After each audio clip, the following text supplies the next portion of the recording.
নির্বাচন ভালো হয়েছে দেখানোর জন্য ভুঁইফোড় পক্ষপাত তুষ্ট দলীয় বিভিন্ন প্রতিষ্ঠানকে পর্যবেক্ষণের দায়িত্ব দেওয়া হয়েছে বলে অভিযোগ করেছেন বিএনপির মুখপাত্র আসাদুজ্জামান রিপন। এক সংবাদ সম্মেলনে তিনি বলেন, দলীয় স্বার্থ রক্ষার জন্য নিয়োগ করা এইসব পর্যবেক্ষকদের পর্যবেক্ষণ বিএনপির কাছে গ্রহণযোগ্য হবে না।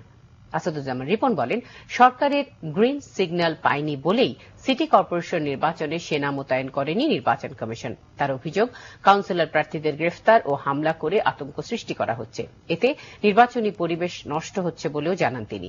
বিভিন্ন নির্বাচনী কেন্দ্রে বিএনপির পোলিং এজেন্ট নিয়োগে নানাভাবে বাধা দেওয়া হচ্ছে বলে অভিযোগ করেন রিপন। বিএনপি প্রার্থীর পক্ষে ভোট কিনছে, রাজধানীর বিভিন্ন এলাকায় টাকা ছড়ানো হচ্ছে, এমন অভিযোগের বিষয়ে বিএনপির মুখপাত্র বলেন, তার দল টাকা ছড়ানোর রাজনীতিতে বিশ্বাস করে না। যদি নির্বাচন অবাধ সুষ্ঠু হয় তবে বিএনপির প্রার্থীরা জিতবে বলেও আশা করেন তিনি। সিটি নির্বাচন